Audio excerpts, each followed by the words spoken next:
Comic Timing is a proud member of the Comics Podcast Network. Welcome to episode 14B of Comic Timing, a comics podcast devoted to the average comic book fan, from the average comic book fan.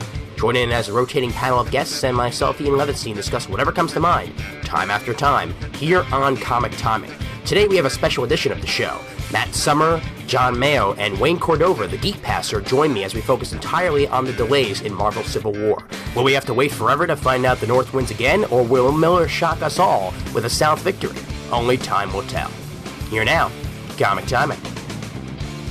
Hey there, folks. My name's Ian Levinstein, and welcome to a special edition of Comic Timing. This is episode 14B of Comic Timing. Don't want to make it episode 15, because episode 15 is going to be kind of special. It's going to be our first ever 22 pages, which will come out next week. But until then, I want to introduce the panel here for you. And first off, he is, if Hank Hill were to exist in real life, he would be Matt Summer. Thank you. Welcome to the show, Matt. All right, good to be here. Glad to have you. And joining us for the first time on Comic Timing, but he has joined me once before for an episode of Geek Speak, he is the Mayo Report himself. He is John Mayo. John, what's going on? Not too much. How about you? Doing pretty well over here. Doing pretty well. It's not too hot tonight, so having the fan off for the recording is not killing me, so amen to that. Cool. And joining us as well is the Geek Pastor himself, Wayne Cordova. What's going on, Wayne? Hey, guys. How you guys doing? Doing pretty well over here. Thanks for having me. We're glad to have you, buddy, and we're glad to be your first test of the mic after getting it out of storage. Yeah, I know. We might need you here, Pastor, to talk people down off the ledge. I'm on the ledge with them, man. That's if this doesn't call for divine intervention, I don't know what does. I mean, geez. Exactly. We'll start humming this Smallville theme song any second now. Somebody save me. Oh, God. Anyway, what we're talking about here on today's show is the announcement that came out of Marvel this past week that Civil War is being delayed up to at least a month. I say at least a month because when was the last time that delays actually stuck to just how long they said they were going to? I hope that's the case here. Let me give you the story first for the three of you who haven't actually found out about this yet, who listen to Comic Timing. Wait, Civil what? Civil what, exactly. That was Abraham Lincoln and the North and the South and all that. This is a follow-up to the 1602 stuff, right? Yes, exactly. Yeah. Okay. This was 1609, actually. Yeah. Let's get to the information. This came out of Newsarama.com. Literally the day before Civil War number 4 was going to hit, and that's something that we're definitely going to need to touch on once we actually get to it. In information released to comic book retailers this past Tuesday, Marvel has announced that issue number 4 and 5 of their hugely successful Civil War series are being delayed. Civil War number 4 and all its variant cover editions, wow, what a shock there, originally scheduled to be released tomorrow, and that was obviously this past Tuesday, so that was this past Wednesday, is now scheduled for September 20th. Issue number 5 and all its variants, originally scheduled for next month, is now scheduled for November 15th. You didn't hear that wrong, November 15th. And because of the nature of the storyline, the delays in the main series will affect the related and tie-in titles like Civil War Frontline. In the announcement, Marvel wrote, and I quote, "Over the next few weeks, the Civil War proper title and a few of the tie-in books that are closely related to the story in the main book will be shipping later than originally planned, in an attempt to accommodate the creative team of Mark, you say Millar, I say Miller, and Steve McNiven, and keep the artistic integrity and high standards of the event. We will be shifting the following titles. Civil War number 4 moves to the 20th of September. Obviously all of its variants. Fantastic Four number 540 also moves to the 20th of September. Civil War Frontline number 6 moves to the 27th of September, along with Amazing Spider-Man number 535. Frontline number 7 comes out on October 11th, and that is the only Civil War title coming out in October, which is kind of a bit slow there. Civil War number 5 hits on November 15th. Civil War Frontline number 8 hits on the 22nd, along with Punisher War Journal number 1, Fantastic Four number 541, Amazing Spider-Man number 536. And in December, you've got Civil War number 6, you've got Civil War Frontline number 9, Punisher War Journal number 2, and all those except for Punisher War Journal hit on the 20th of December. Punisher War Journal hits on December 28th. Civil War Frontline number 10 moves to January 4th. Amazing Spider-Man 537 moves to January 4th as well, along with Fantastic Four 542. Civil War 7 moves to 117. The price is not yet solicited, which is kind of interesting there. Amazing Spider-Man 538 is not yet solicited. Fantastic Four number 543 moves to 124.07. And new additions to the Civil War checklist: Black Panther number 23 in December 2006. They're not even giving this a date. Civil War War Crimes in December. Black Panther 24 in January and 25 in February. And Civil War Frontline number 11, which was not originally going to happen but is now happening, is going to happen on February 11th of 2007. And also starting in November, some Marvel titles will be branded Casualties of War, similar to how they branded titles of Spider-Man Unmasked and Road to Civil War. Those titles are Moon Knight number 7 in December, Captain America Winter Soldier Special, Iron Man Captain America Special, where I believe they have a WWE wrestling match, and Moon Knight number 8. In January 2007, Blade number 5 and Moon Knight number 9. And that's the situation there pretty much. And what they ended up saying is that the need for these shifts came about as the September for November shipping products, Marvel Previews number 37, was going to press. Better watch what you say, man. Marvel's coming after you with the science. Sorry, it's outside my house here. Grand Theft Auto Civil War edition going on outside. Marvel Previews number 37 was going to press, and we were not able to make adjustments, reads Marvel's explanations to retailers. The December Marvel Previews will reflect the changes and addition. At this point, we do not anticipate further changes to the schedule. Now, that's pretty much the situation.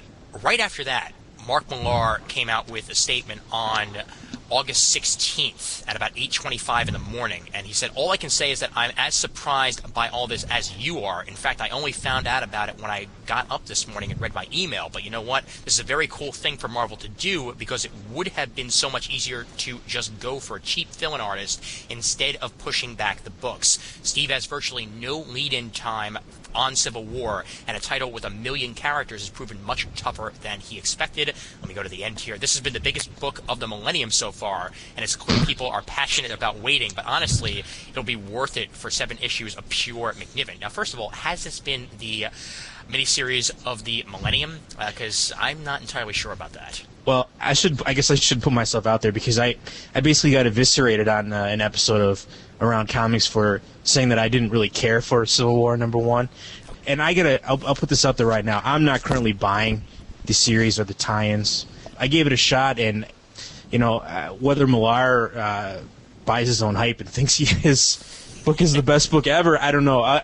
All I can say is that it's obviously a success sales-wise for Marvel. That last issue sold something like 300,000 copies, which is pretty unheard of in this day and age. I mean, they're doing something right. People are interested in it for sure. Well, let's talk to our number cruncher himself. I mean, John, how much do you think the sales are going to be affected by this delay? Ooh, that's a tough question. I would say actually probably not all that much. And the reason I say that is, I mean, as Matt just mentioned, this thing is just selling through the roof. It's selling, right at that 300,000 point for the second issue, once you factor in the reorders and stuff. And that's like twice, 3 times what any other, successful, series would be doing by and large. So, yeah, it may lose a few readers and stuff, but on the other hand, more word of mouth, people are talking about it, and, part of it also is Marvel has sold these issues already. The retailers have bought them, they just haven't gotten them yet. Now, the retailers may get stuck with some of them, so in that respect, it may not sell through as well as it will or as quickly as it would, but even so, I expect it will. Okay, well, I can sort of agree with you there also, because, well, just think of how many, late titles have come out in the past that still sold pretty damn well. I mean, the Ultimate stories that Warren Ellis were coming out with, Ultimate Galactus and all that stuff, wasn't there like a 6-month delay in one of those titles, and it still sold as one of the best Ultimate titles of that particular month? So, I mean, Marvel does have a track record of, even though there are long delays on things, they still manage to get a decent amount of folks to pick it up. Right. Well, I mean, I would just imagine if you take a look at just plain orders. I don't know anybody who's going to actually take Civil War off their pull list because of this. Unless somebody's greatly outraged and they're just going to wait for the trade, which Marvel's still going to get their money anyway, and they're going to miss out on a good story. So I mean, I'm not taking it off my list because it's late. Am I happy about it? No. But like what John said is, the shops are what they're going to get hit with it, because you got people who are the casual buyer that will only pick it up if they see it on the shelf, and if they don't see it on the shelf, they'll probably forget about it. And well, also, how about the fact that at this point, Joe Quesada was just on the Colbert Report about a week or so back. I believe it was actually 2 weeks ago.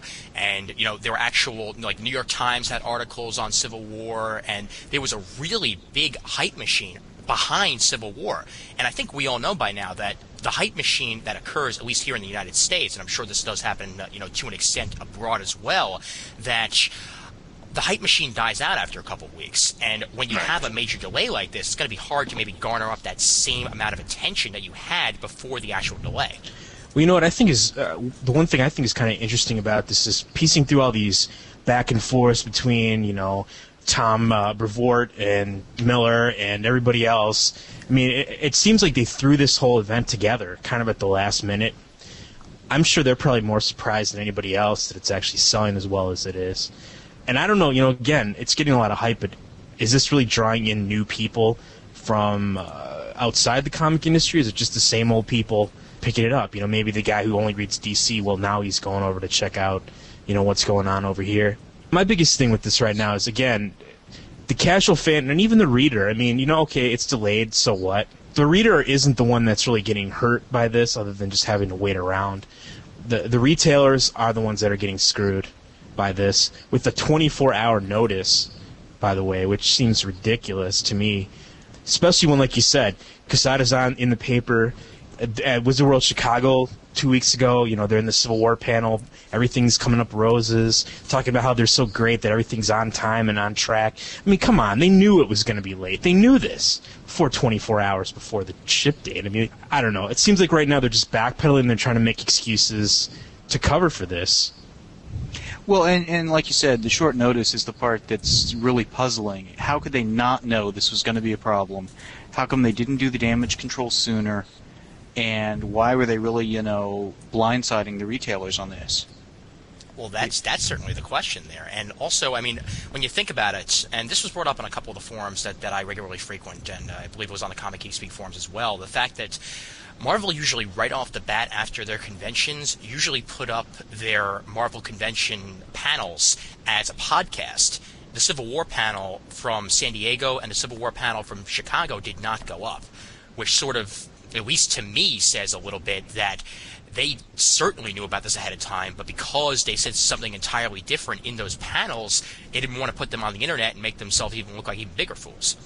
Well, one of the things that kind of bothers me is the fact that if this was any other book, if this was anything else, if it was Dan Slott or some other artist or something that was running late, they might lose their job. They might put in a sub for it, But I think I just kind of think it's just kind of funny how it's perfectly fine and dandy because this is Civil War. This is Mark Miller, and it's Steve McNiven who's the one who's basically needs the more time.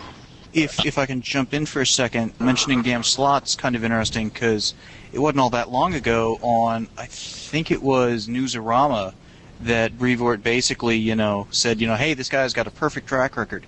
He's been late on everything he's done for Marvel since he became exclusive. Right. I mean, geez, talk about throwing somebody to the wolves. Right under the bus. And the fact with Dan Slott is the fact that, if I remember correctly, Dan Slott actually has something that's going to be coming out after Civil War, which has now obviously been delayed because of the Civil War delay. So he's got to wait even farther to get his book out there. This is the other thing that sucks, because a lot of people right now, I mean, we have creators and people that have nothing to do with this, like Hitch coming out of nowhere saying things like, well, this is like on par with Dark Knight and Watchmen, and this is a modern classic, and you can't rush that. You can't put a crappy fill-in artist in there. And Hitch says it, the master of the lateness himself. Which adds a whole nother layer of irony to it. But you know what? I mean, part of the reason, again, why people are upset by this is, if Civil War was a standalone book, if it was a What If or an Elseworlds or something else, and it was late, it doesn't matter, really. I mean, yeah, you might be kind of pissed that it's late, but in the general scheme of things, who cares? But what we're seeing with this now is not just that book is late, but now other Marvel bestsellers, New Avengers, which is one of the better sellers in shops, Spider-Man, another big seller. A lot of books that are big sellers are being skipped a month, and that means the retailers are going a month without getting that income that they should have had from these late books. It's pushing everything back. I mean, I don't know. Granted, it's not the 50th or anything, but this whole thing is delaying the actual 45th celebration of the 45th anniversary of the Fantastic Four. Yeah. And I mean, come on. I just don't see how they get themselves into this stuff without having it planned out a little bit better. Do you think they rushed this because of DC's success with Infinite Crisis and 52? Because obviously, they could have very well, said, okay, fine, Steve McNiven is doing this. We love Steve McNiven. Mark Miller's doing this, or Millar, whatever, is doing this. And we want them to be able to do this continuously. We want them to be on it without any fill-ins. Let's give them an extra month or two before we put this out there, and then we'll start putting out Civil War. That way, when one issue comes out, we'll have another issue in the can. When one issue comes out, we'll have another issue in the can. Instead of that, from the looks of things here, this was first planned literally a month before it came out. And when that happens, you're waiting for delays to occur, because Brevoort himself just actually stated that it takes McNiven about 6 weeks to do a comic. Well, when you have 6 weeks to do a comic, and you're going out with a monthly book, and you started a month before the actual comic actually hit the stands, you're looking for trouble there. Right. Well, you're doomed from the get-go, and I mean, it's just a matter of Marvel would go out of their way to tell you that Civil War has not come in retaliation to Infinite Crisis, but when you run into timing issues like this, it sure seems like it. I mean, because if you're going to take the time out to map out a story like this, if this is, a Watchmen level, story, if this is going to reach Dark Knight levels, you'd think they would have put a little bit more time and effort into it. I mean, so far I've enjoyed it, but honestly, the issue that everyone's supposed to be talking about is now going to be late. We had one surprise, without spoiling it, at the end of issue 3, but apparently there's supposed to be more stuff coming out in issue 4, so I don't even feel like Civil War has quite hit the excitement level yet that we could have. So, I mean, as of right now, it's late, and I'm not really caring all that much because I'm not that wrapped up into the story. Yeah, and also the surprise that you're talking about at the end of issue 3, if anybody who was reading Fantastic Four knew this was coming anyway. Right. Oh, I mean, just read the covers. I mean, it's like nowadays, I mean, you can just look at the cover and, know that it's, what's going to come at the end of the panel, which the same thing. Cover of, issue 3 really ticked me off. Yeah. Well, again, I find this kind of interesting that, let's face it, Marvel and DC, they're playing against each other. And so Right. was this plan to come out and interfere with IC and 52? I don't know. They had some event that was planned, but I mean, I find that interesting reading these postings from, Miller and Bendis saying like, yeah, we were going with a totally different event, and then all of a sudden at the last minute we thought it sucked, and then we pitched Civil War, and that's fine. I've but I totally mean, got this picture in my head of them all sitting around a bar too, like, hey, you want to do this instead? Okay.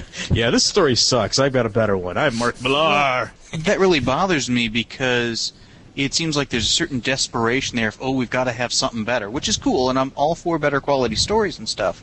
But it also implies that they really haven't thought long-term on where things are going, what they want to do, with the characters after they make these changes or whatnot. And they, in my opinion, seem to be writing themselves into certain corners and whatnot that, quite frankly, I'm not confident they can write their way out of. Right, exactly. That was kind of my problem with the first issue when I was reading it, just thinking, this is a universe-changing storyline. And if you actually think this through, I mean, at the end of this, you can't just hit the reset button and say, oh, okay, now no one remembers who Spider-Man is anymore. Well, I think they're going to have to. But the fans are going to go nuts. I can't imagine how they can. Right. And I agree with that, too. I don't know. That's the thing. I don't know what they're going to do, and I don't really, I guess, trust them enough to make it work right now, I guess, based on this track record. Right. Well, and I think that's the case is that, so far this is a story where I'm not quite sure where it's heading anyway. Infinite Crisis without real, whatever, we're going to compare them anyway. Infinite Crisis, you kind of, had, hey, this is going to be an earth-shattering thing because, well, more Earths are popping up.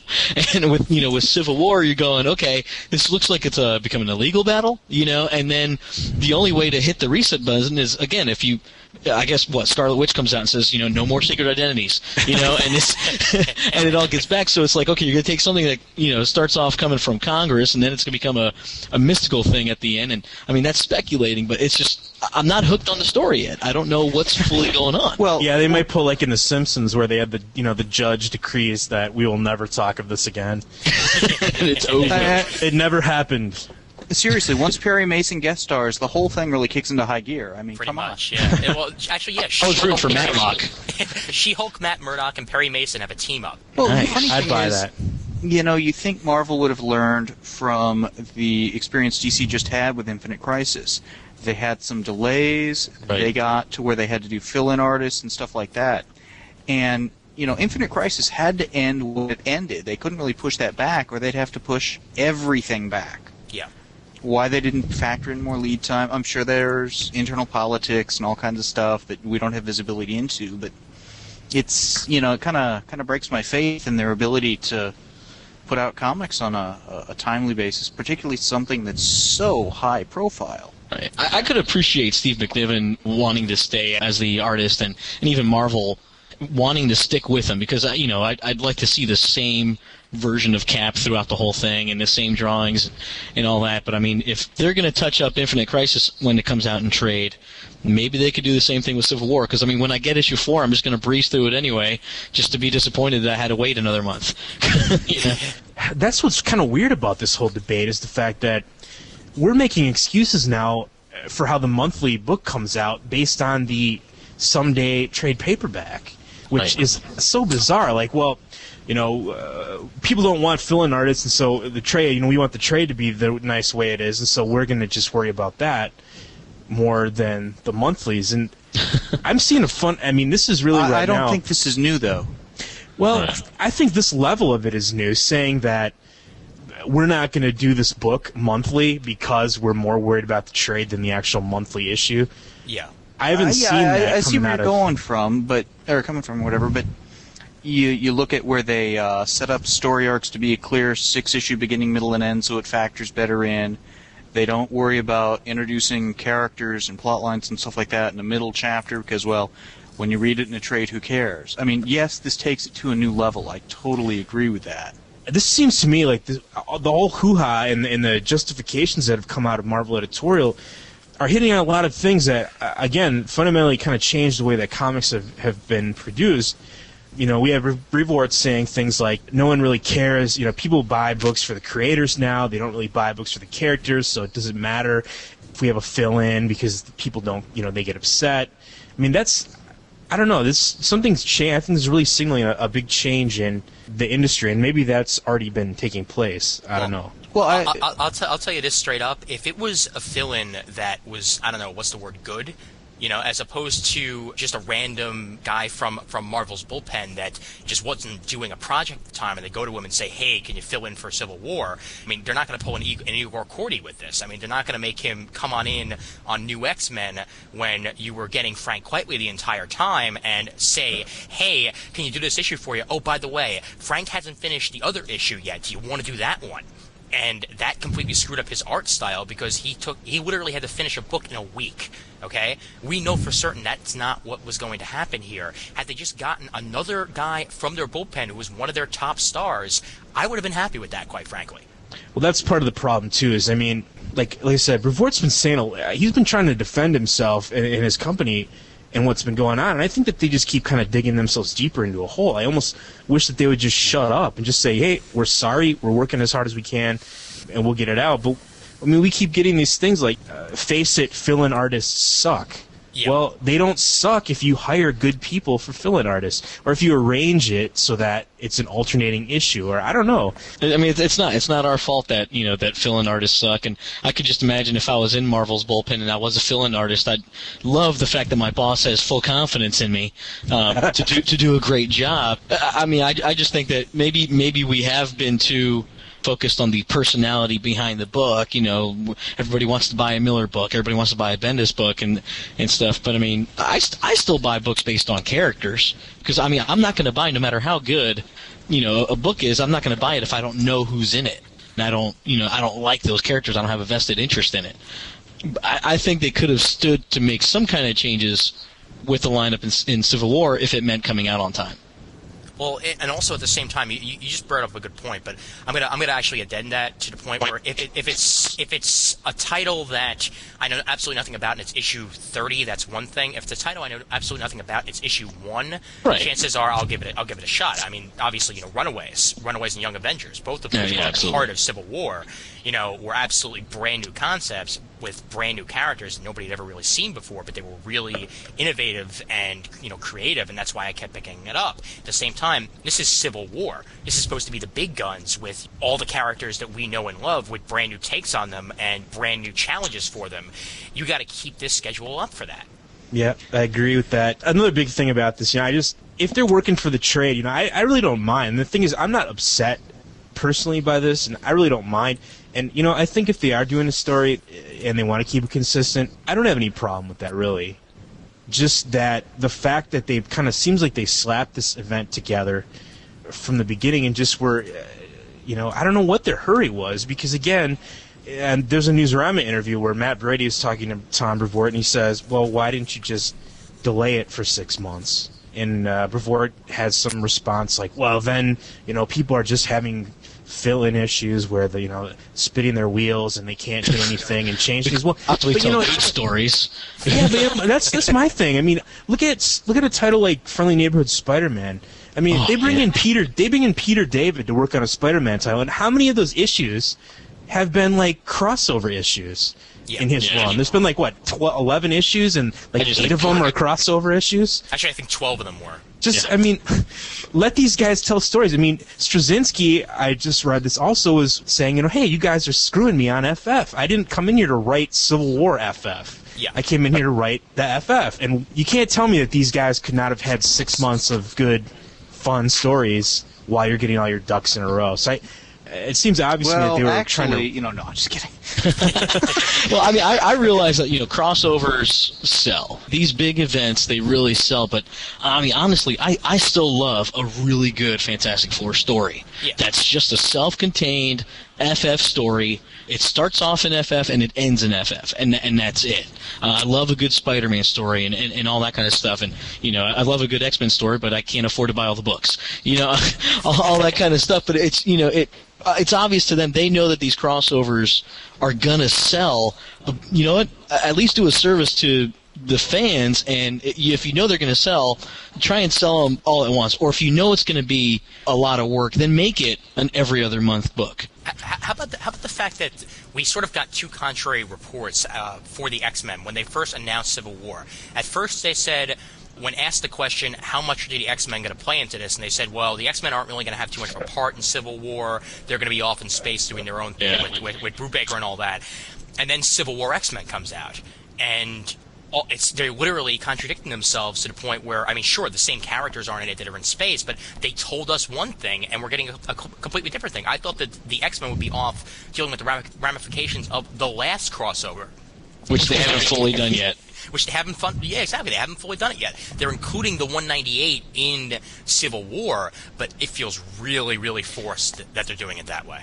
And that's part of, again, I think why, I mean, you can just see the seams on this thing where they don't, I don't think that, again, it's not planned out. It's kind of like, we're going with, whatever happens, and we're making it up as we go along. And as long as it keeps selling, that's cool. But, and I think for most people, again, that feeling that this isn't planned out, right, that is kind of a bummer. I know a lot of people, even with Infinite Crisis, a lot of people were disappointed with the way that book ended. And that was supposedly planned out for 2 years, so I don't know, maybe Marvel's doing the right thing. That was a grand scheme thing. Yeah, the funny thing about, what you're saying with the last one, when they did House of M, they had a great opportunity to explore some amazing stories inside the mutant community, figure out what happens now if there's only 198 of them. What's going to happen to the actual fabric of the X-Men, and they haven't even touched it. Now they're hitting Civil War, and I hate to speculate, but I even say I wonder if they made House of M, painted themselves into a corner, and they say, we need to redo this and fix it, and they might just fix it on a whim in the middle of this thing. All of a sudden we got some mutants back that are necessary. I mean, they, just by, without giving too much away, but Quicksilver's involvement. Now it's just kind of making it a little bit easy to have people, get their powers back as mutants, and we haven't even seen how cool these stories really could have been. Were you reading Son of M, by the way, before he was in X Factor? Go ahead. Were you reading Son of M before he showed up in X Factor? Yes. Yeah. Okay. Good. Then you know the full explanation of that. Anyway, just go ahead, John. Well, I mean, one of the big differences between Marvel and DC for the longest time has been DC is much better about planning further in advance and stuff. Again, Infinite Crisis is a good example of that. They set the seeds for that 2-3 years ago and had been building very much towards it. Now, whether it was successful or not, whether it, was enjoyable or not, as it could have been, those are different questions. But at least at the beginning of the 1 year later stuff, most of the DC titles were selling, as well or much better than they had been for the last decade. Right. And with Civil War, I mean, certainly it seems like there's a seat of the pants writing or plotting going on for some of this. But, I mean, it's selling gangbusters. I mean, some of the things that have crossovers are doubling or tripling in sales. Yeah.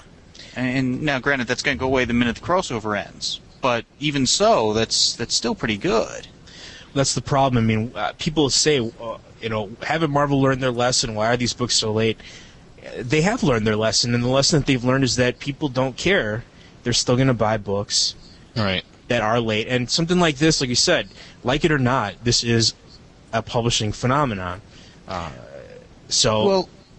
in fairness, up until this point, all of the Civil War and Civil War Frontline titles had been exactly on time.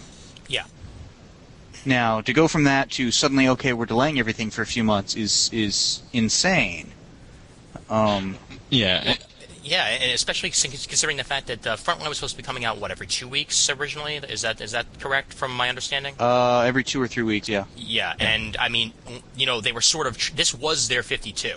In my mind, Civil War Frontline was their, extra title that was supposed to, explain things that weren't being explained in the main crossover itself. This was going to be their huge book that they wanted to stick to a certain timetable with, and now they've completely floored that timetable, where they need to delay it so that it'll catch up with the series that's being delayed itself. Well, and again, it's ironic, particularly with 52 going on weekly, at the same time from DC.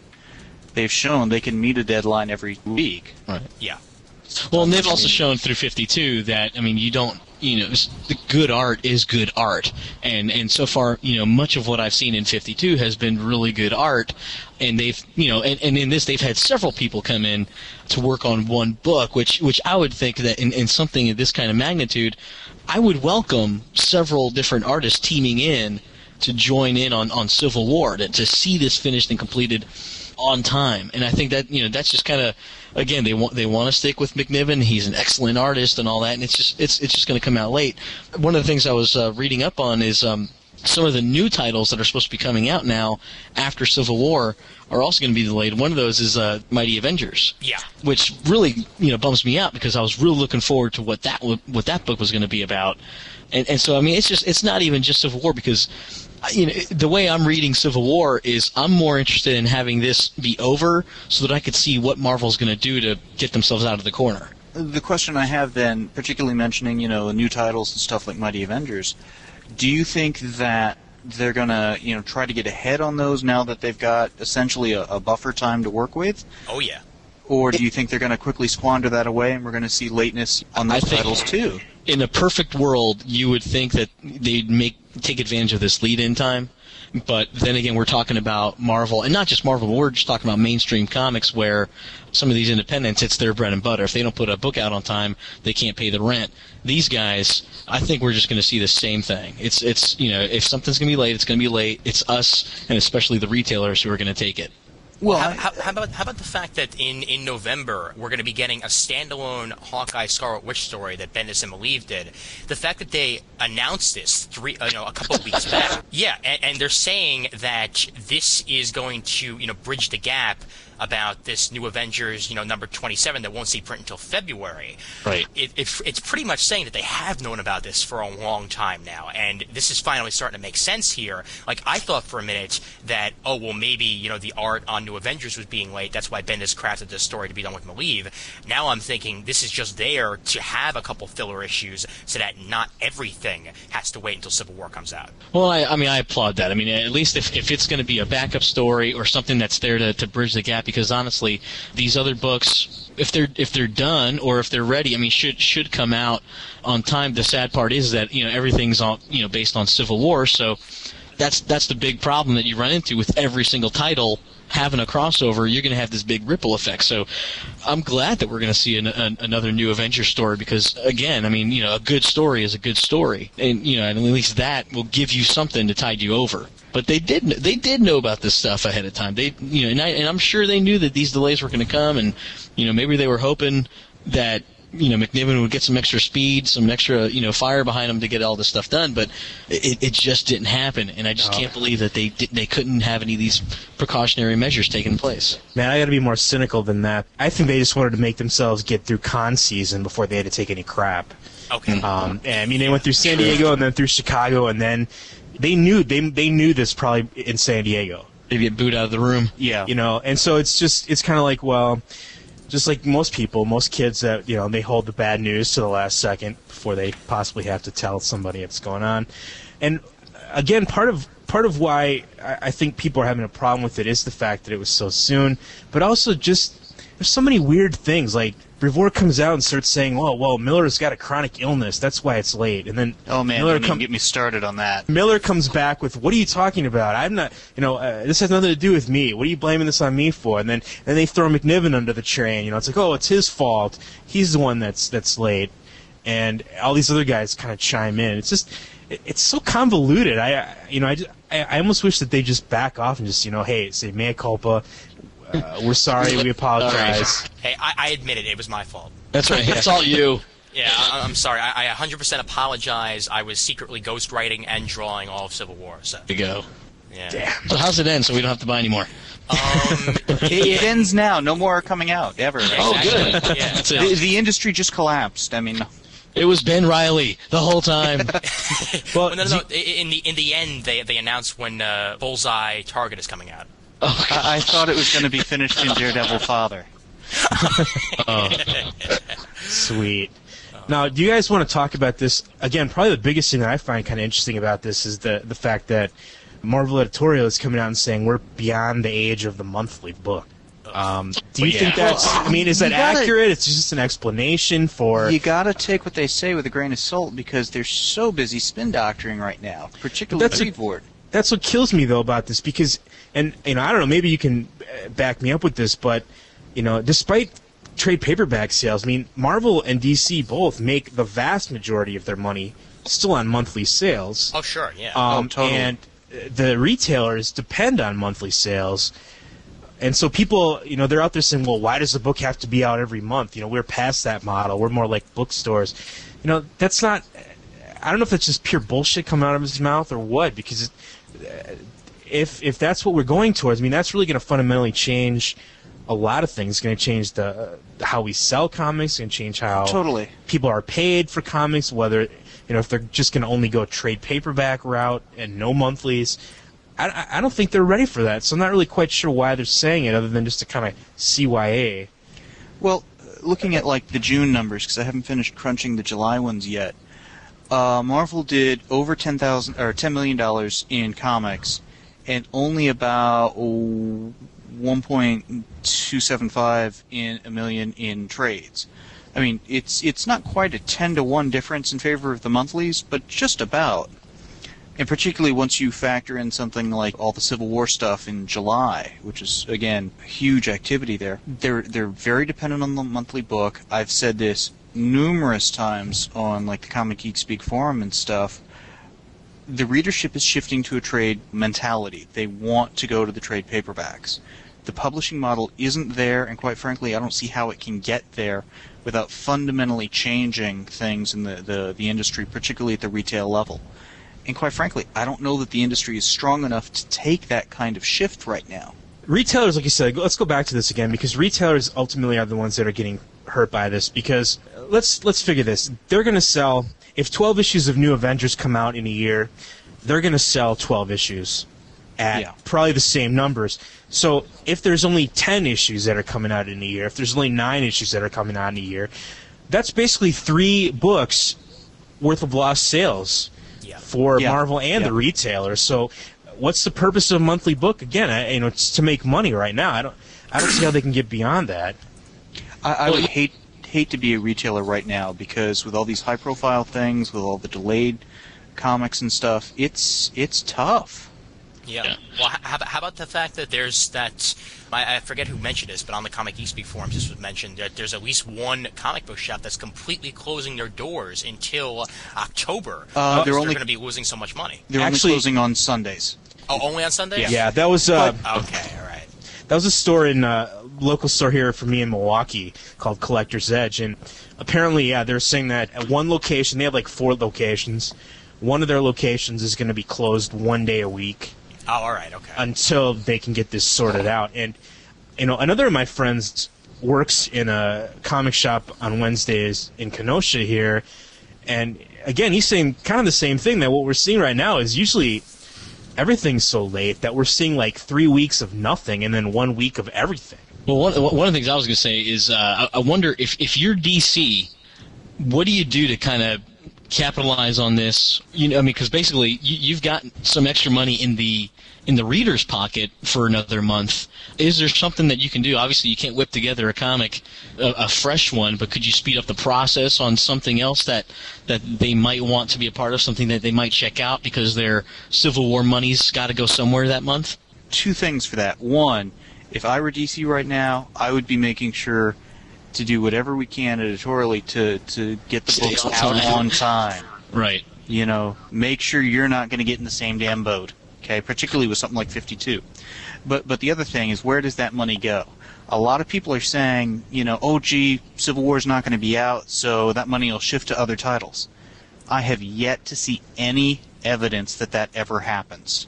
Yeah. And I agree with you on that too, because again, from my anecdotal evidence with my friend working in the shop, it's the same thing. People don't, they don't walk in and say, "Oh, no Civil War #4. Well, I'll pick up a Mouse Guard and Exterminators then."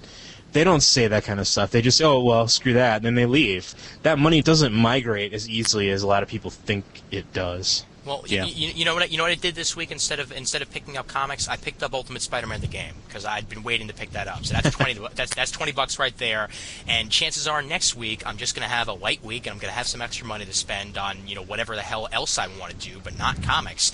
Because quite frankly, I've got a couple of trades I could read, I've got a couple of back issues that I could read, and at the same time, sure, I might go onto Amazon and maybe buy a trade or something like that, or I might go onto In-Stock Trades and buy a trade. But I'm not going to be picking up any extra individual issues because, quite frankly, I spent too much money in the first place. This is just a break for me. Yeah. That all makes sense, for you guys to do. It's funny because I'm a DCBS guy.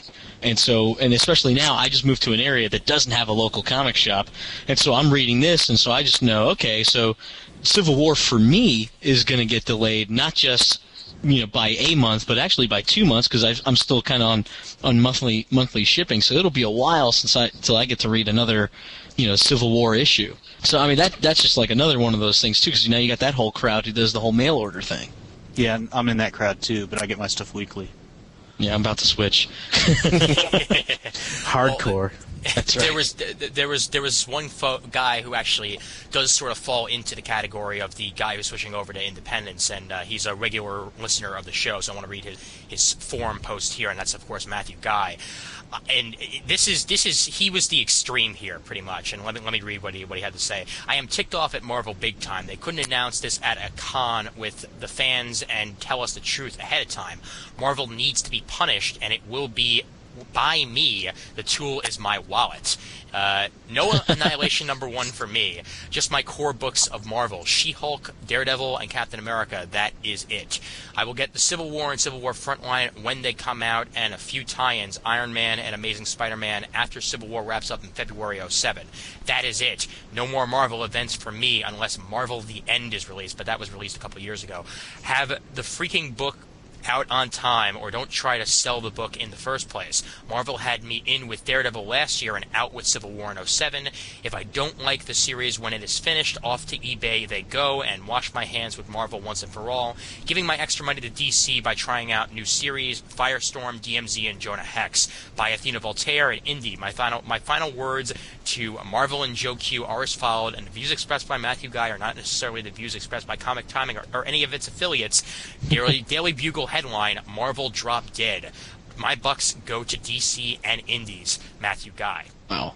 I mean, I don't think most people are going to hold to something like that. And this isn't to say anything about Matt either, but comic fans are notorious. And this is kind of why publishers keep doing this, is because by and large we bitch, and then we still plunk down the money to buy the thing when it comes out. Yeah. So I'm hoping, if people really are bothered by this, for one thing, I think they need to let Marvel know, write a letter, do an email, do something, and then just not buy the book if it really does bother you. Otherwise, there's nothing really. There's no point of complaining if you're just going to buy it anyway.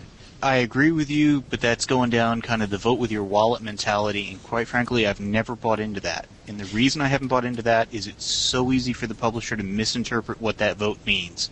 Yeah. Right. That's like I said, though. Make sure you gotta write a letter. Yeah, exactly. Right, and you got to let your voice be heard. Let them know what you mean. Honestly, anybody's money is their own. So, you could do whatever you'd like in terms of with your money. For me personally, there are some Marvel characters that I love dearly, and I love to read their stuff. Does this disappoint me?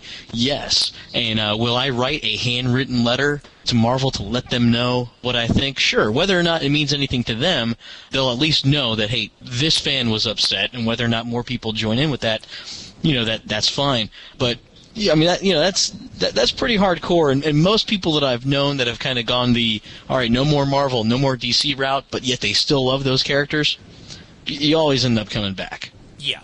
And okay, you know what? I have to admit this, okay?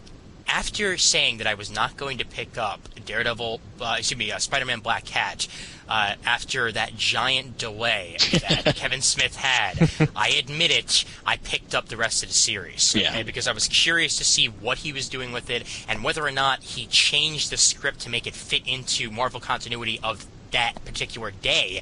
And you know what? He actually did, which was amazing because even though there was that gap, it still felt like it was a story going on at that particular time. That's an exception to the rule, though, because there are plenty of books that do later come out and they're way behind, obviously for different circumstances. Superman, Batman would be an example. Right. Obviously, Jeff Loeb had, the issues with his, his son and all that, so I can fully understand why it was late, but when it came out, it was really, really late, to the point where it no longer was relevant in DC's continuity anymore. Man, so That's Ian, not are you saying that late does not equal better? Is that what you're saying? Yeah, that's pretty much what I'm saying there, although it can happen where late does equal better, but a lot of the times late just equals late. Right. That's kind of what I'm getting tired of seeing in these threads all the time is the inevitable. Well, do you want it done right or do you want it done on time? I want both. Which, that's the thing, and I agree. Granted, if they think this is a huge thing, they don't want to screw it up. It's their prerogative to do it the way that they want to have it done. But having something be late, taking an extra 2 or 3 months does not mean it's better than it would have been. I remember 20 years ago, I was reading comics and stuff, and then one week it's like, wow, Legion didn't come out this week. It's a week late. Oh my God. And it was just, that sort of thing at that point didn't happen. Books came out like clockwork. Every second week you would get this book. Every third week you would get this book. These days, lateness is not an exception. It's beyond the norm. Yeah. I think what we're seeing here is the fan base just finally getting, tired of it, and this is something that they can just kind of lash out at. Are we in an era where we're expecting too much from art in comics for them to be monthly anymore? Oh, I don't know. Seeing as we're getting basically the same page count and stuff like that we'd been getting, 20 years ago, and the tools have gotten better and stuff like that. Now, I'm no artist. I had my artistic ability or whatever I may have had surgically removed at a young age, so I really can't speak to that, but it would seem to me that the hurdles for getting the production done are fewer and easier to get past. I don't think we're expecting too much. I do think the bar has dropped. I don't know. I got to be honest. I look at McNiven's stuff, and it's insanely detailed. That's the trend these days. People like somebody like Brian Hitch, insanely detailed.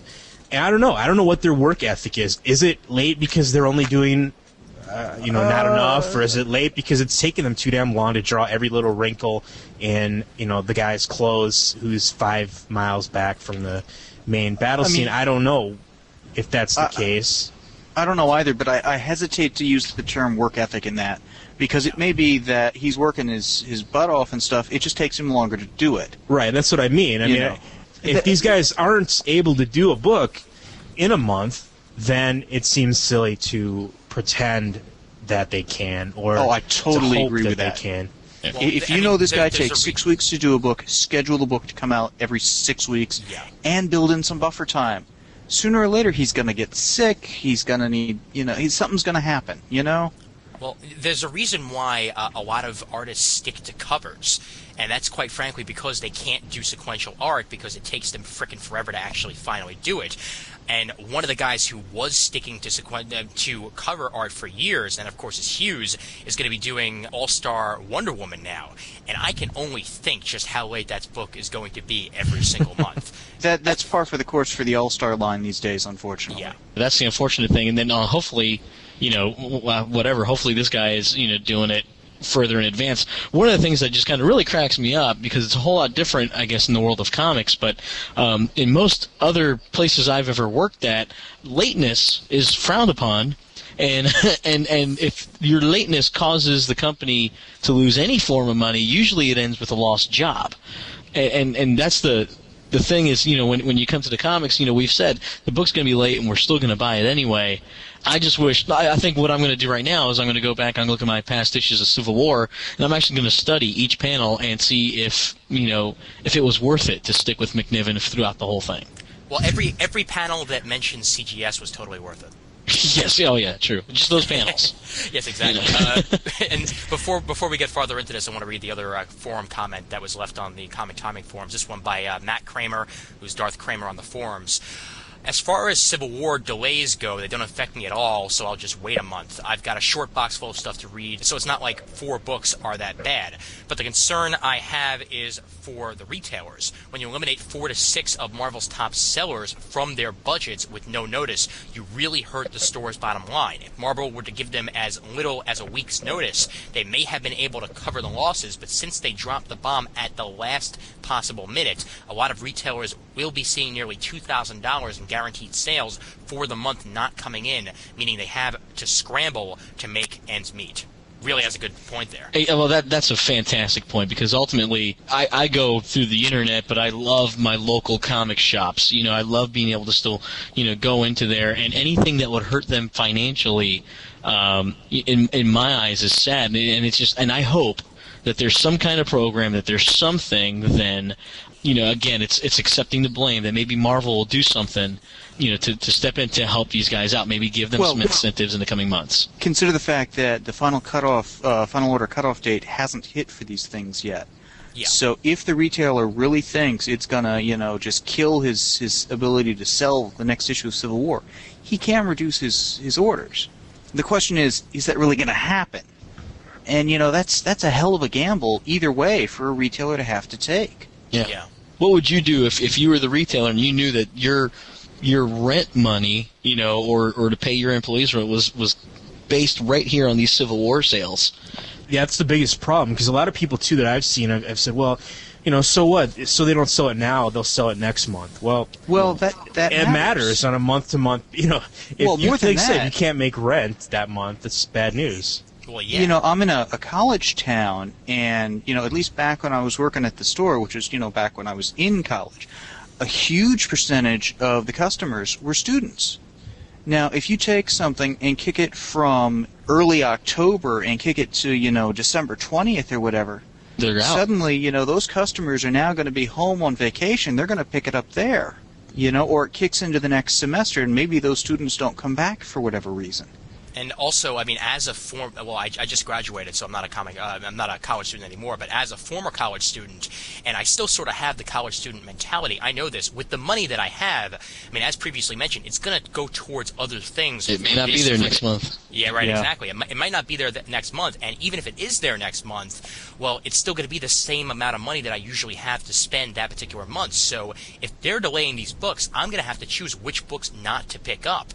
And in the process, I'm sort of screwed screwing out the local comic shop and screwing out Marvel, because there's going to be a couple books that I'm just not going to be able to pick up until either later on or possibly not even at all, because I'm just not going to have the money to do so. All right, I'm not worried about hurting Marvel.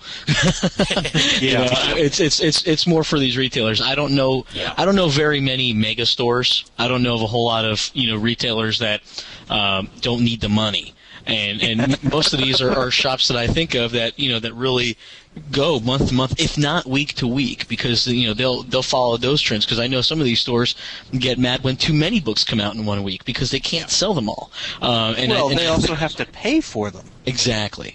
And many of these stores can't order enough copies to get the higher end discounts or anything like that. And that's why I really do hope that if Marvel wants to do the right thing, they'll just shut up about this, apologize to the fans, but then create some incentives, some newer incentives for these retailers for the coming months. I'll go back again to that interview that I saw on Newsarama with Tom Brevoort, where he was saying that during the House of M or something, that I can't, some other late title, that retailers cried and complained and said, "Oh, you have to give us a deal, and this is late." Yeah. And then he made some point about how, well, then they sold out, and then they were begging us for more.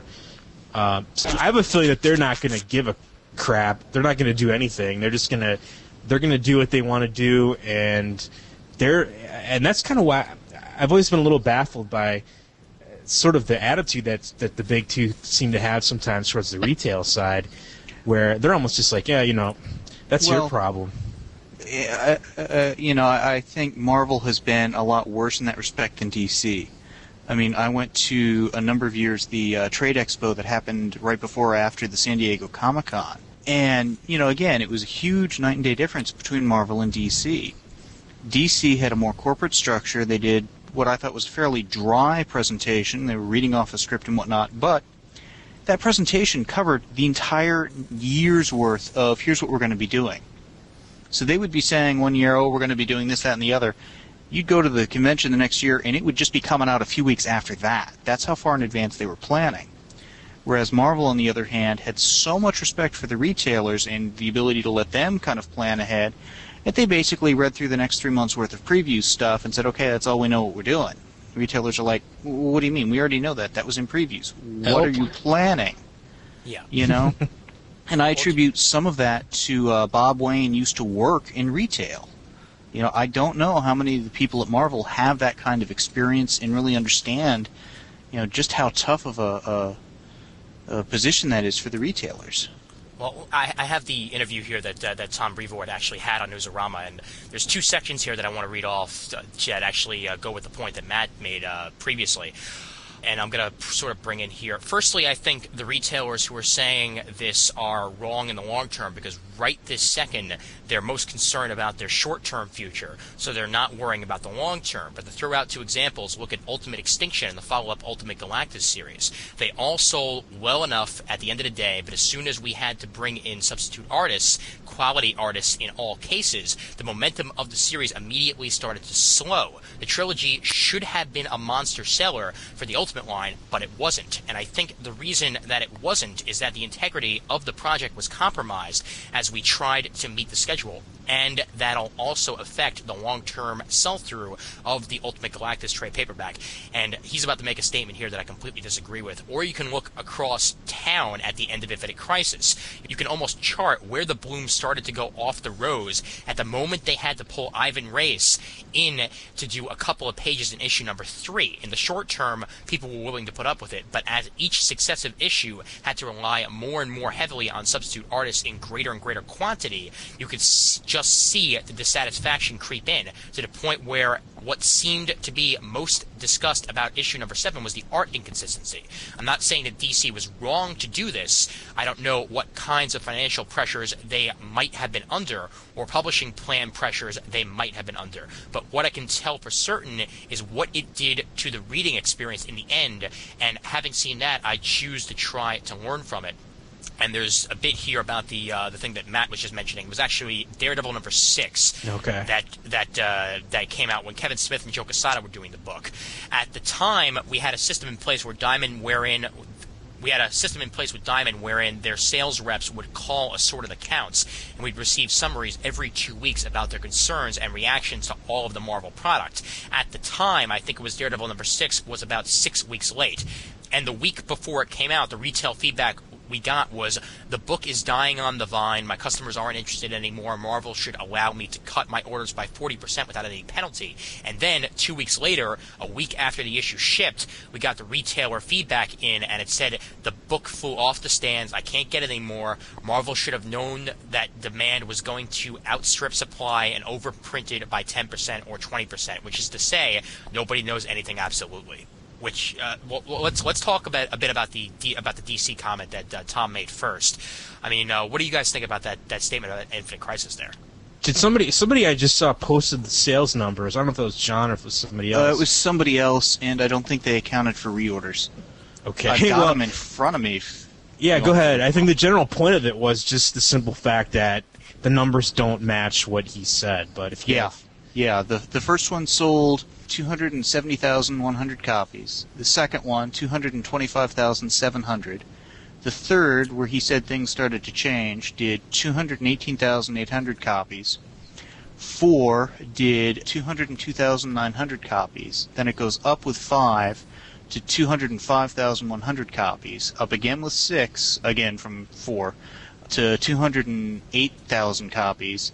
And then 7, which sold the worst, sold at 198,400 copies.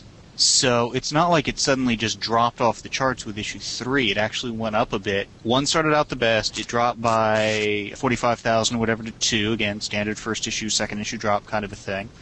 Dropped another 7,000 or whatever with 3. Dropped another 16,000 to 4, but then started to climb back up a little. And I think we're actually still seeing some reorder activity with Infinite Crisis. I'd have to double check that though. At this point, though, I have a feeling that probably more folks are probably turning to the trade for Infinite Crisis now that that's out. But I would think so too. Yeah. My big beef with that, again, the thing that he just said is, they're only thinking in the short term. Well, Marvel themselves, they make their profits in the short term. Retailers obviously make their sales in the short term. They're selling week to week, month to month. They can't say, well, in a year they'll have the trade and it'll be high quality and I'll sell 1 million copies. It doesn't work that way. So I'm not sure why he's trying to make that point, other than, again, just to kind of cover his own behind. Marvel knows that, with the current trends right now and stuff, I mean, they're not gonna necessarily just rely on the local comic shops to sell their trades. They're gonna be able to, people are gonna be buying their trades from Amazon.com or Barnes & Noble or, even, InStockTrades.com, like those kind of things. They know that the trades, in a sense, is a different kind of animal than the whole story, and it seems like maybe that's not quite reaching the level of sales as the monthlies yet, but I mean, I wouldn't be surprised if they start banking on these absolute editions and these extra edition kind of things to become the norm. I just wish that they maybe should have just waited and released Civil War as a big anthology book with all these things tying in, from Fantastic Four to Spider-Man and X-Men, all this other kind of stuff in there. But I don't think they're ready to experiment with stuff like that. Yeah, well, they don't know how well things like that would be able to do because, as previously stated, the monthly books are pretty much their their primary resource. Yeah, I mean, would any of us actually have been willing to just pick up a quote unquote absolute edition of Civil War right off the bat? And that would probably cost at least like $80-$90 right off the bat. I would have a feeling. I might be inclined to do it if it was complete. First off, if it was on time, and honestly, if I knew. If I knew some more about this, I mean, in this day and age, they're putting out the preview pages online and that kind of stuff. I mean, I would be more inclined to purchase a full-on trade, collected series of something that, if I knew it was going to be, number one, in continuity, and number two, I was going to get, more bang for my buck, I mean, I wouldn't go for a full-blown absolute edition or whatever, but yeah, if it had come out in trade, as it was, originally packaged that way or whatever, sure, I'd have gotten it. But personally, I kind of wish they'd done Infinite Crisis that way. Yeah. Build up to everything. The next week, the only thing DC comes out with is Infinite Crisis. Bam, the next week, it's 1 year later. Huh. That's part of the problem. Again, we're talking about the shift and whether the comic industry is going to shift to no monthlies, just like a book a hardcover or some kind of model like that, I don't see the money being there. I don't see the money being there to pay the artists to work for 6 months on a book without any, money coming in. I don't see them taking any risks on titles that they can't, if a book sucks after 1 month, hey, you can cut your loss. But if you're getting investing in huge projects up front without seeing any return, I don't know. I don't think the average comic buyer is willing to drop $20-$30 on a huge hardcover every week. But I think that it's not necessarily, if we see any big changes in the industry, and again, we might be just getting too far away from Civil War, but, I don't think that the changes will be in more print kind of stuff. I think that maybe with stuff like this, experiment a little bit with some digital stuff. Even, charge a little fee or something on Marvel's website so that the freaking pages that McNiven does have finished, maybe we could read. Maybe we could take a look at them online and do something in that vein, or heck, it'd be kind of neat to see something like this if they were going to experiment with any kind of digital comics, to go the weekly route, and then you're only reading a couple pages a week as the issues, over. $1.99 a page. There you go. Just put them all any ideas. All up on iTunes. All up on iTunes for $1.99 a page. Well, the sad thing is I think not only is readership shifting towards more of the trade buying mentality and whatnot, we're seeing some of the independent publishers realizing that it's not cost effective for them to do monthly books. They'll come out straight as a trade collection. Right. Sentinels from Drumfish is a good example of that. I believe Finder, Carlos Speed McNeil was doing that, and a few others. So we're seeing that trend. That having been said, Matt, I totally agree with you. I don't know how they're going to be able to justify the cost. They're not going to be able to do the experimentation. The risk management calculations become totally different. And let's not forget, too, that a lot of Marvel's income comes from ad sales, and they can't sell ads if they don't have the numbers, because right now they're leveraging their entire line to advertisers, saying, we have 1 million books or 1 million sales, so if you want to advertise your Nike shoes or whatever, we're a good place to do that. If you only have it coming out once every couple of months, or if you're going to have a high price format, again, I don't think people are going to put up with that kind of crap in a trade paperback. Well, if I'm an advertiser and I'm paying for space in your book, and I'm relying on the timing of that book coming out at this time to coincide with the launch of my product, I'm going to be pretty ticked too to see that this book is going to be late by a month. How about all those movies that advertise on the back of comic books and things along those lines? Movies and video games, TV, all that stuff. Yeah, I'm not sure how the ads work, but I had kind of thought that it was okay. Whatever we print at Marvel this week is going to have these ads. It's not that this issue is going to have these ads. Now, that's different with the text pages from Marvel and stuff, which is considered part of the content. Well, I would take a look at some of the stuff that's on the Superman Batman issues. Those things were pretty late, and those things had actually some ads in them, not just from within the house, from within the company, but I'm talking even like, some movie and TV ads that were a few months late. Okay. Because of that. Yeah, it's just, that's just a real bad deal, and I think ultimately, when it comes to Civil War, I just wish, again, hindsight's 20/20. Just maybe if they would have waited a couple months to launch this thing. I know they wanted to get the first issue out in time for the last issue of Infinite Crisis, so it would compete in that way. But I just wish they would have waited. I agree with that entirely. But the other angle is once they got into this position for whatever reason, right? The way they tried to get out of it was just so appalling, and that I think a lot of the backlash comes from that. Would you consider that partially unethical in terms of keeping it from the mainstream audience? If I were a retailer and found out that the biggest book of the month that I was expecting today isn't coming out, and I find out in the shipping list, I would not be happy. Yeah. And I'm pretty sure that's how some retailers found out. Oh, sure. And that's inexcusable. Well, I heard that, or I was reading this on some forums, that the only reason anyone knew it was late is because it didn't show up on the shipping list. Yeah. Marvel actually did not say a word to anyone. The comments came from people saying, where the hell is this book? Why is it not on the shipping list? and people wrote to Miller's forum, "Where's the book?" and he is like, "Oh, I have no idea." And what do you mean it's not out? Yeah. Well, and part of this is why I'm trying to incorporate how late books are into my number crunching process. Is I'm curious, I'd like to get some sort of metric as to exactly how much this really does or doesn't impact sales. Because back in the pre-order days, if something got resolicited, it was going to get knocked down, at least 1,000 copies minimum. Oh, sure. Yeah. And you could count on that like clockwork. These aren't resolicited, they're just rescheduled, so they're probably not going to see it and stuff. But yeah, Marvel and all the companies are really bad at this. They don't fess up, hey, we're late, we're going to come out with this, and people just kind of find out when they, wake up and say, oh, wait, shouldn't this have come out 3 months ago? And it's inexcusable. The Geek Speak podcast in me says that they pulled a Sony. with the PlayStation 3, being delayed as many times as it has already, or that they pulled a Microsoft with all the times that Windows Vista has been delayed. They don't know where it's going.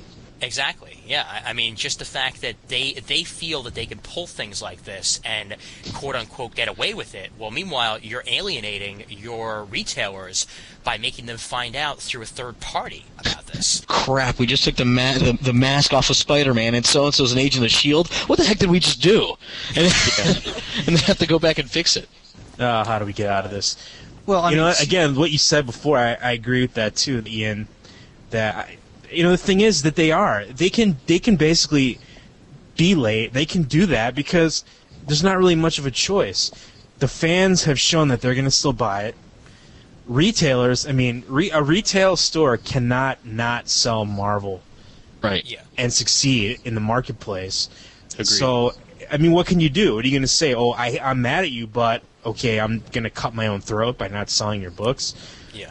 I don't know. They're in kind of a position where they can do whatever the hell they want. There's not much anybody can say about it.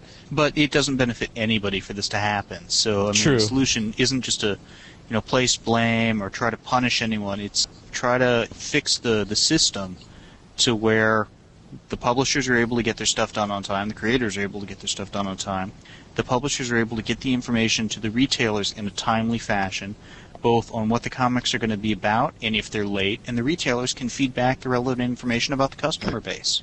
Get fill-in artists in your bullpen that are really good. Yeah. Not even that. Know how fast your artists can work and schedule accordingly. Yeah, exactly. Be realistic. Yeah. That's what the editorial is supposed to be doing. They're supposed to be scheduling. They're supposed to know how fast people can work. They're supposed to be scheduling the books appropriately. Like you said, if it's a bi-monthly book, then it's a bi-monthly book. I don't think anybody would be upset about that. Just when you don't know what you're doing, when it looks bad like this, it bothers a lot of different people. It might have even been cool if they would have thought ahead on this and made Civil War, 1 month, made Civil War Frontline the next month, or make both of them on a staggered, release, so that every, at least every 4 or 5 weeks you're getting one of those books in your hand, and you have all the crossovers going on. You're not going to miss a beat. Or split the artwork in half to where you've got one side or one art team doing Cap's side, the other one doing Iron Man's side, or something along those lines. That definitely could have worked too if you have either two kind of similar artists with similar styles, or it could even work if you have dissimilar styles to represent the different sides. Get a contrasting view and all that. Why aren't we writing this? Well, hey, why do you think DC was able to succeed? They got George Perez or blah, blah, blah, to fill in when Jimenez couldn't get out the work fast enough. He got some pages done on Infinite Crisis, and sure, Ivan Reyes didn't exactly have that much of a similar style to them, but the fact that they got artists that could mesh well with the guy who was late helped Infinite Crisis out substantially. And in the end, those pages looked really well. They looked really good. They did. They really did. And again, that was a title that, if that was late, literally the entire mainstream DC Universe line would have been late. No question. And we do have to argue, to be fair, and someone else pointed this out too, that this delay does not really affect the majority of Marvel Comics. In terms of number of titles, yes. In terms of actual sales, I don't know. Unfortunately, it affects the biggest selling Marvel Comics, but it doesn't affect. You know what I'm saying? Is they try to. Yeah, I know what you're saying. The whole Marvel universe is not affected in the same way that 1 year later would have been screwed if Infinite Crisis was late. Does New Avengers get delayed? Well, actually, no. There's the November issue is going to be coming out as normal, as previously mentioned. They have that the Hawkeye, the Hawkeye Scarlet Witch. From there's no New Avengers actually solicited until number 27, which comes out in February. But there will be the Illuminati miniseries that's coming out that's going to quote-unquote fill that gap. I mean, well, the New Avengers issues have to coincide with the Mighty Avengers issues because they both are going to kind of follow, I guess, two teams that might, I guess, speculating might be formed after Civil War. So they need to match New Avengers up with the new Mighty Avengers, and all that's been delayed. It just seems like they're taking the top, 5, 10, Marvel titles by and large, and just saying, nope, they're not going to happen next month. Well, so take that could be, 1 million copies not sold. That definitely. That's bad. Also that represents thousands of dollars that the shop is not going to have coming in that month, which for a lot of people with smaller shops, that could make or break the shop. Right. I would hope the stores aren't that much on the edge, but I fear that they are in some cases. You'd be surprised. A lot of these guys. Many of these guys don't even take a salary for themselves. Yeah. Just because they love their store and they love to keep it open. You'll see a lot of 50% off back issue sales going on. One of the guys who was posting on the Geek forum, said in one of his later posts that he's in the process of opening up a store. And, he's totally up in arms about this. And once I realized that was his standpoint, it's like, well, damn, yeah. If I were a retailer, I would just be, flipping out and completely beside myself. Yeah. What do you do about this? How do you handle it? Well, that'd be like Walmart, not getting their shipment of, Docker pants. Yeah. Who's going to buy them? Well, hey, if there's one thing that comes out of this that I'm actually sort of amused about is the fact that the one writer that gets out of this entire delay scot-free is Ed Brubaker. Jerk.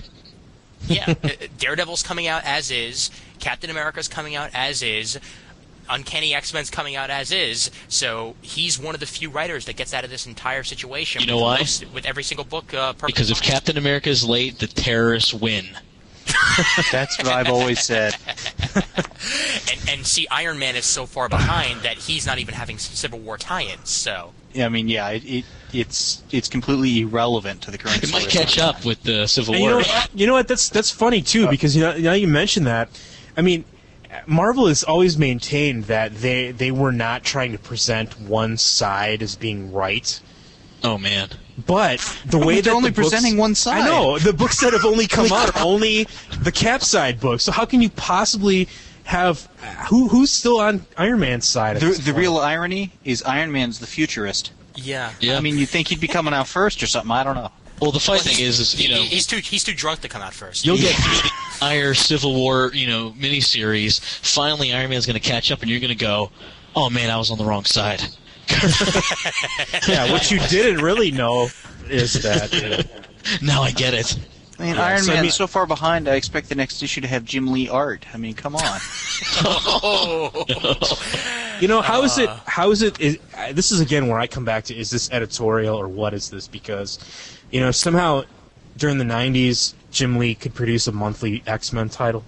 Somehow Frank Miller could do Daredevil monthly, but somehow now can't. I don't know. Well, you see, it's a disease called Liefeld syndrome. That in fairness to Jim Lee, he does have a lot more corporate responsibilities these days and stuff, and he may not be able to spend as much time at the drawing board. Nowadays, they run their own company, and they actually, it's like it's the same thing. Everybody has the same goal when they work. They want to work and do well, so that they get to a point where they don't have to work so much. And that's the case with these guys. They made it to a successful level where they could say, I'm not doing as many books or anything like that. And when one of my books does come out, I want it to look like it's a treat or something like that. And once you get to a certain status, you basically have no fear of being fired or being penalized because you realize that the company needs you more than you need them. Right, and that's the sad thing. but out of respect for the readers and the people actually paying for the work, you ought to get it all done in-house and then kick it out the door once you've got it done. Yeah. when I see, 3 or 4 or 5 issue miniseries that take years to finish, I can't imagine that they don't have the first issue in hand, ready to go to the printer before they solicit it. And clearly that's not the case. Yeah, well, think about how long it's taken for that Shazam miniseries to be finished over at DC. Yes. That's being done. I believe that's the Bone. Jeff Smith. Jeff Smith. Now the Jeff problem Smith, with that yeah. is they announced it way the hell too early.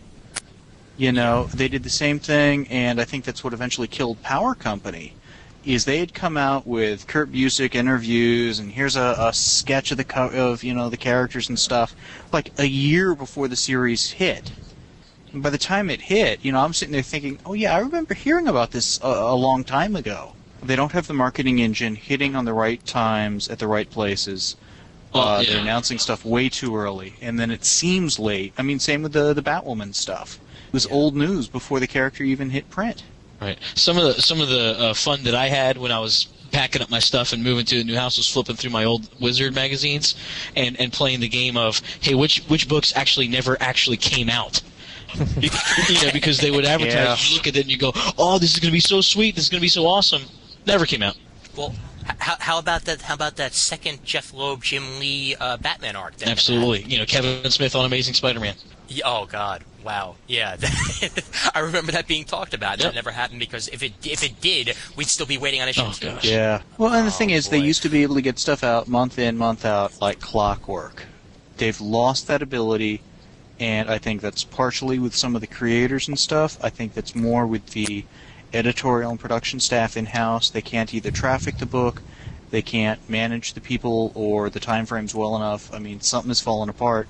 And it's not just Marvel, it's not just DC, it's across the board. And you know what else, though, I'll add to that is that part of what Tom Brevoort said, I do agree with that. We're seeing way more comic buyers now who buy for creative team. They don't buy for character, they buy for the team. So having a fill-in artist, if you're in an era when people are only buying a book because Bendis is writing it, and if someone else writes it, then there's no reason to buy that book anymore for these people. I would agree with that. I'd have been totally outraged if they had gotten a fill-in artist of any sort for even, a couple of pages of the JLA Avengers stuff. That was something people, I was buying it strictly because, not strictly because I was going to buy it anyways, who am I kidding? But George Perez was doing the art. If they had gotten anybody else, it's like, no. Well, it wouldn't be what they advertised. It wouldn't be the book that they were shooting for. And sometimes I just wish for just a good book to come out. But then the unfortunate thing is that there are certain writers and artists that are out there now that you're mostly guaranteed a good book if they write it, or at least a good try. And that's the problem is when creators become more important than the characters, then you just kind of change around the whole way that they do business.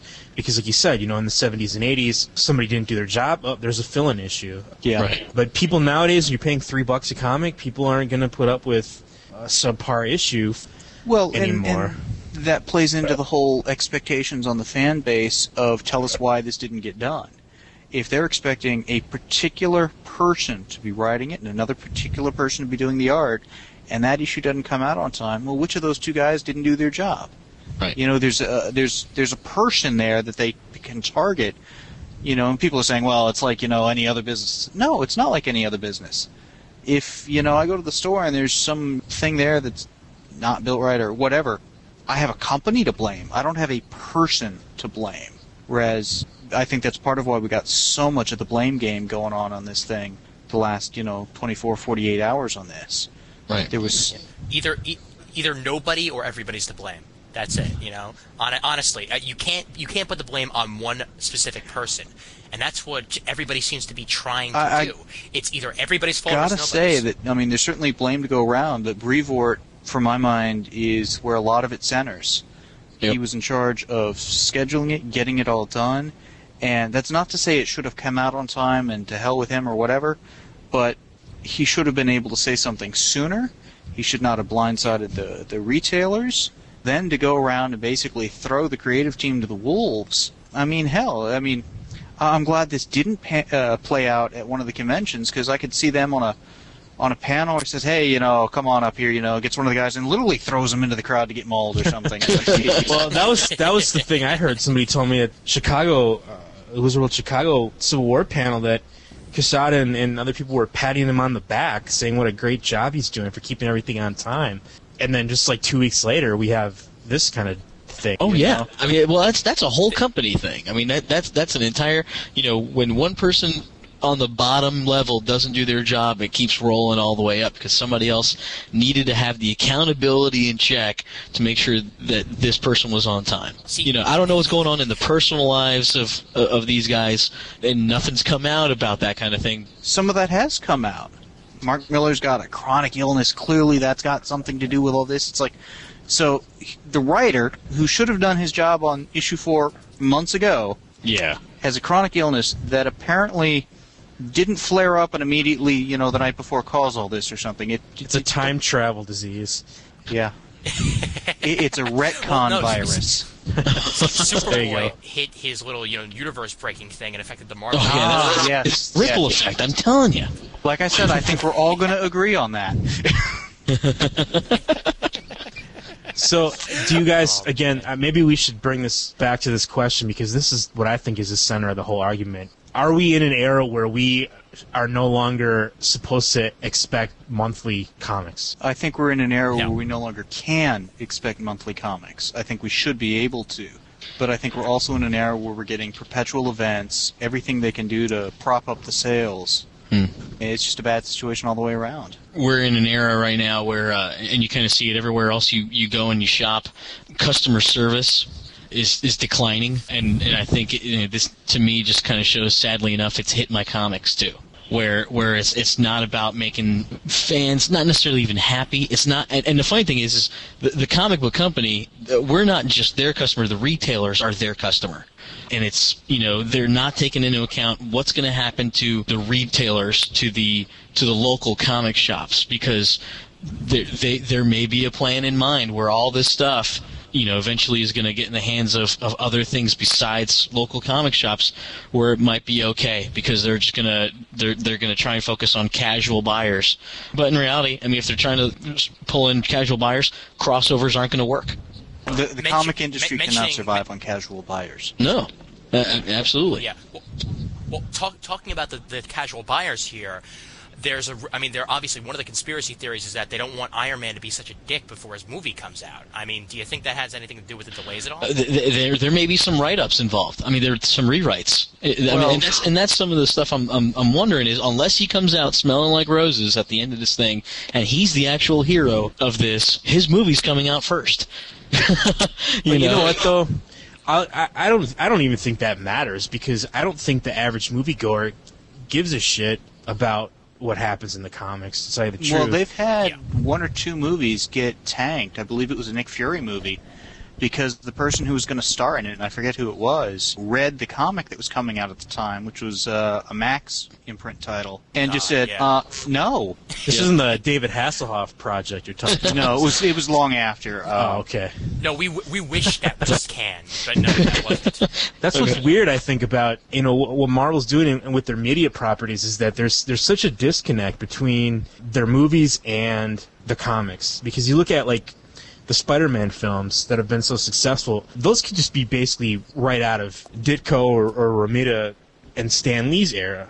There's none of that kind of modern-day kind of gobbledygook that's involved with that stuff. So I don't know. I really don't think that has much to do with the film. Yeah, and it's one of those things where it's, I'm not completely sure of that, just because of the fact that Spider-Man, I think, could sell anything, because you don't even have to know anything about the Spider-Man comics to enjoy the movie and that kind of stuff. But when there's a media blitz that's going to start to happen with stuff like Iron Man, who to us he's very well known, but I kind of gauge the general public to my wife. If my wife knows who a superhero is, then that's that's the general public, because she doesn't go into my comic room. She doesn't read any of this stuff, and she kind of knows who Iron Man is, but not really. So if the media comes out and even in a news story says, well, yeah, this is a movie based on the latest comic villain from the Civil War series or something like that, it might sway the public. I don't know. It's like, it's all about the press releases and how they spin it. Well, and again, I don't think it's swaying the public so much as the people involved in the project. Right. But I agree, it doesn't help them. Right. The biggest complaint I've had about Civil War kind of plays into this is that I don't think they're really taking some of the key characters, like Tony Stark, and having them act in character with how they had been previously in the comics. Well, you know what? Honestly, it depends on which era of Iron Man you're looking at. I was thinking the recent one who had just gone through the whole Secretary of Defense stuff, had seen his technology misused by the government, had some distrust issues with the government, and now suddenly, he's best friends with him? Yeah. Yeah, no, you do have a point there, actually. I was thinking to myself, like, does this play into Secretary of Defense? But then as you refresh my memory about that series itself, I'm like, yeah, that really doesn't play out. That was kind of, again, one of the reasons why I didn't love the first issue of the series, is that this is a very plot-driven story. It's not character-driven. What I mean is, it's not based on how we've gotten to know what these characters would act like, necessarily. Right. Miller came with a very specific idea of what he wanted to do, and uses the characters in a way that fit his story, not the other way around. And I'm okay with that kind of storytelling. It just seems that they're going and doing, putting characters in positions that, one, I don't think they ought to be in, and two, that they wouldn't react the way they're having them react. Where's the issue where Tony Stark dates Emma Frost? I want to read that. Oh, well, see, that will be in Civil War: Love Confessions, the sequel that will come out eventually. Yeah, ultimately in 2007, every Marvel title will have Civil War something based on it. Yeah. I'm interested in the Civil War. Why on earth are they going to tie Moon Knight into Civil War? Does he finally, in this issue, he finally leaves the house? Still in the house, he just watches TV and sees the whole Spider-Man thing a few times. Well, see, white costume Moon Knight is going to be with Captain America, but silver costume Moon Knight is going to be with Iron Man. There you go. Perfect sense. He'll be busy running back and forth throughout the battle. It's very confusing. Oh, man. Exactly, yeah. All right, well, I think this is as good a time as ever to wrap things up here. Exactly, on that note, first of all, guys, I certainly want to thank you for joining us with this. This was a hell of a lot of fun. And actually, before we wrap things up, Wayne, you got anything coming up on the Geek Pastor podcast? Yeah, too many things. No, I've got, now that I've made my move, my trek, we're going to start Season 2 of the Geek Pastor podcast, and I do another one. It's The Adventures of Wayne and Tina, which is me and my wife, and there's going to be a third one that's just going to be strictly comics and entertainment focused. That's going to be called Radio Wayne. You can find all that stuff at geekpastor.com. Man, I heard that somebody dies in the premiere episode of that. Is that true? Well, not only does somebody die, but you're not even going to get that issue for about another 3 months. So and of course, that's delaying my podcast for another couple of years. So yes, and David. I had to, buddy. David, if you're listening, come on, I had to, man. You know I do. John. So your podcast comes out in 2012. At the earliest, scheduling problems. What can I say? The idiot doing it, which would be me, of course. Just doesn't do anything. So he's got a terminal illness that just came up today. No, it came up a couple years back, but it's fine. It'll keep going. Seriously. Yeah, it's called laziness, actually. No, I kid. No, that's one of the symptoms. I got you. Coughing, sneezing, runny nose, so you can get better medicine. Something like that. Zing. And well, anyway, speaking of which, John, thank you so much for joining us. It's been fun. You're plenty of fun talking to, as always, and I would certainly love to have you back again. I'd enjoy it. I love these discussions. They're great. Excellent. And Matt, also, thank you very much for joining us, and you'll probably be back more often than not, as I heard that David talked to you over in Chi-Town about possibly being on. Oh, I heard something about that. I don't know. Well, we'll talk to you off air about that a little bit, because I'm looking for a position. I don't feel like going on the Craigslist to find it. So. Yeah, I mean, other than that pretty much wrapped things up here. So let me go through the usual things. Well, first of all, Wayne, what's your email address again? So if anybody wants to contact all the hate mail to geekpastor@gmail.com. Excellent, fantastic, and also some love there. Come on, not true, just some love, not too much love. That could get weird. That's for another podcast for Yeah, another thank you. time. That was his secret The fourth email- podcast that we That's don't right, the know fourth one, which is Uncomfortable Love by Pastor Wayne After Dark. Geek Pastor Love Line. Oh, beautiful. The email address for Comic Timing is comictiming@gmail.com. Don't forget to check out those forums over at comicgeekspeak.com/forum, which are graciously hosted by the Comic Geek Speak guys. And don't forget to listen to episode 14, which came out right before this one, obviously, where Peter Rios joins us for a discussion on comic geekdom in general. And don't forget to check out the next episode, which will be our 22 pages Annihilation number 1. So anybody who hasn't picked up Annihilation number 1, who wants to do so to join in on the fun, please do so. It'll be Darth Kramer and possibly a couple others joining us for that, so it should be a lot of fun. We are proud members of the Comics Podcast Network over at comicspodcast.com. Don't forget to vote for us at Podcast Alley. The links are in the show notes and on the main page. And don't forget to give us your iTunes reviews on iTunes. Once again, there's only one listing for Comic Timing now, so all the confusion is long gone.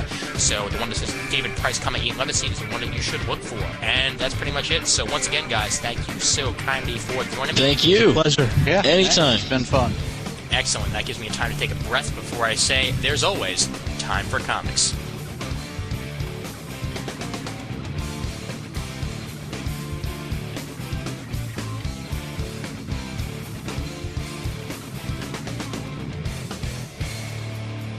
And now, Thank God. No, just need like a cool little outro sound or something there.